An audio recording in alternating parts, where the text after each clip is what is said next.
Welcome back. We're going to be talking insecurity in Nigeria. Like I said at the top of the show, the past week has been a very heavy one for Nigerians across the country. So much has happened, but I think Kaduna State has been at the top of the news. That doesn't mean that the Southeast and the South-South and the Southwest haven't been having their fair share of what has been a very, very trying and disturbing week with regards to security here in Nigeria. We're joined now in our Abuja studios by two guests who will be helping us dissect this. Retired Captain Bish Johnson, who's a security expert, and Murtala Abdullahi, who's a journalist. Thanks a lot for joining us. Let me start with you, Captain Johnson. The issue of Kaduna has been quite talked about, but we still don't seem to have answers. We still have people missing. There's a lot of talk, even from the Minister of Transport, who talked about how this could have been prevented. You know, it almost looks like every time we have an incident like this, there's always a talk of should have, would have, could have. Why are we 7 years after this administration promised to put security at the top of its agenda, still talking about what could have been with regards to keeping Nigerians safe?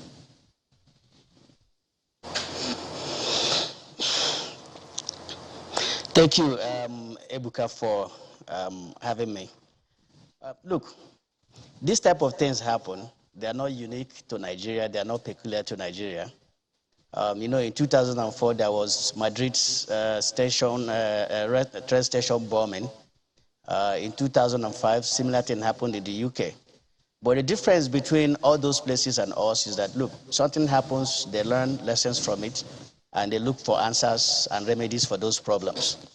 You know, we saw with the kidnapping of Chibok girls, one would have thought that after that kidnap, we would have learned great lessons and tried to put measures in place to prevent similar occurrences of such incidents. But that didn't happen. We saw kidnap of several other schoolgirls. So that is a problem in Nigeria. It seems to be a culture that we have to allow things to happen and deteriorate to that level of where we lose lives, impact our economy before we can take action. It's not that these things don't happen. The thing is that when they happen in other places, they take actions to fix them. But if it happens here, we do nothing. Or we prolong, you know, the necessary steps that we are supposed to take to remedy those situations. Train system, land transportation system, they are always very vulnerable. They're vulnerable because they're extensive, and people always have access to them. They are made in such a way that people can always have access to them. And like I said, they're extensive, and because of that, they are very vulnerable to the terrorist attacks like the one we saw in Kaduna State. And so they're always very vulnerable. And because they're vulnerable and they're that massive, they cost a lot of resources to be able to remedy. But look, no amount of money should be too big for us to secure the lives of our citizens, protect our investments. Because what has happened now with this train incident in Kaduna State is that it has put the success of that investment and our ability to recoup, to get the returns of our investment in jeopardy. Because now people will be scared to take train, and because they're scared to take train, it will be affecting the revenue that is supposed to be coming to the federal government. And because the revenue is affected, the economy is affected. That's why we should have taken every measure, no matter what it takes, to put in all the safety measures in place to prevent something like that from happening because of the consequences of incidences like that, what it has, the impact it will have on our citizens, the impact it will have on our economy, and the impact it will have in the country generally. Kaduna State, there are only 3 ways you can travel to Kaduna State. You go by air, or you go by road, or you go by train. Train before now seemed to be the safest because going by road is very difficult. And because of the short distance between Abuja and Kaduna, you know, is not very, always very feasible for people to fly. So, and that one that has been safe is the one that has experienced this attack now. So how do you travel from Abuja to Kaduna? It becomes a big question. That is why the country must spare no resources to remedy the situation, put all the safety measures in place. The technologies are there. We are not going to reinvent the wheel. All we have to do is to look at what other people have done and copy those things and put them in place, and we'll be able to secure the system. Let me come to you now, Murtala, because I mean, you're a journalist. I want to believe you have a picture of how things have been going with regards to this particular part of our lives. It seems like every government in the last couple of years, at least, that has been in power, seems to talk about how security or insecurity in Nigeria is politicized. You know, whether it's the PDP or the APC, we tend to hear them say our enemies are trying to fester this. Election season is around the corner. They want us out the way. It almost seems like they try to tie, you know, these things with politics. We also hear sometimes they say, oh, we know the people behind these things. Why are these issues still festering? Why are we still at a point where politics, if security is so politicized, does it mean the politicians are guilty? What's your take on all of this? It's really just disheartening that people die and we talk about politics with it. Thank you, Buka, for having me. In fact, when you said disheartening, that's what describes the situation that we are. There's little value for human life, and it's entirely within the political system. You can see the conversation that has been happening after the March 28 attack on the Kaduna train. There is little or no updates from the government. The perpetrators have not been identified or made public by the government. There is no crisis room in place to support families. There is no crisis room for transparency and accountability. The Nigerian public have been left in darkness. This shows how we value human life in Nigeria. There is still no number on the actual number of people adopted. So it's really, really sad. So when we look at what happened in Kaduna, it's a microcosm of an entire issue around insecurity in Nigeria. So first, it shows lapses within the security architecture of this country, lapses within intelligence cycle. Why did this incident happen? Why was it not prevented? Why was it not disrupted at the point that it was being implemented? Because there will have been a lot of mobilization of logistics and support equipment to conduct that attack. Why they did not raise the dust and security forces get to intervene?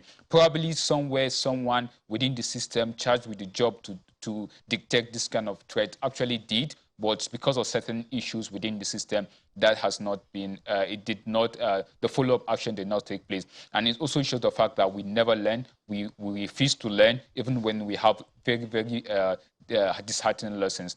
In October 2021, there was an incident on the same track that should have led to really reforms and also setting in place mechanisms to prevent it from happening. And one of those mechanisms was actually deterrence. The state actors did not put in place sufficient deterrence to prevent the incident from happening. And that's why the terrorists responsible for the attack had the opportunity to carry out a more bolder, a more deadly attack because there was no deterrence. And then thirdly, we have failed to tackle the complex crisis in the Northwest. There's been knee-jerk reaction. Today we are sending troops, we are conducting airstrikes, we want to bomb them out, but we are not addressing the stressors of the problem, neither are we going after the actors, that's the perpetrators of these heinous crimes. When the government designated them as terror groups, there's virtually no names. It was just a blanket designation of as terror groups, but there's actually no names of the perpetrators, their areas of operations, and their modus of operandi. That way, we know that Mr. ABC are terrorists because of the actions they have taken in the Northwest. Secondly, there is a disorganized and lack of unified response to the crisis in the Northwest. One state is doing this, the other state is doing that. The federal government is just there taking a passive stance, and all they want to do is to conduct airstrikes and think the solution will be solved. We have seen the crisis mutated over years. It wasn't this violent and deadly some few years back. There's a reason why it's mutating. There's a reason why it's becoming deadly. Across the world, when 9/11 happened in the US, it led to a lot of reforms, especially in terms of how the intelligence community worked there, in terms of also homeland security. But over here, we have a lot of incidents that should have led to institutional reforms, strengthening of the security system, addressing of both stressors of that are fueling conflict, but that does not happen. We hope that it will happen now after the Kaduna train incident. We should not just, there's been a lot of conversation about deploy technology, deploy technology. Technology is not a magic tool. It has to be part of a holistic, unified, surgical approach to solving the crisis. You know, a lot of what you said there is really just hitting the nail on the head. And I want to come to you now, Captain Johnson, because, I mean, you're a security expert. Maybe you can help us understand this. Like Mursala said there, we have had these incidents go on for years now. We still don't seem to have a face or a name or anything. We've never even really had anyone arrested to say that, okay, these are the people who are perpetrating this. Is this an indictment on our security agencies? How complex is this issue? That, like I said, 7 years into this administration, we still don't seem to have a face of what we used to call bandits who have now become terrorists, who are perpetrating all of this, and we don't even know who they are. How is that possible?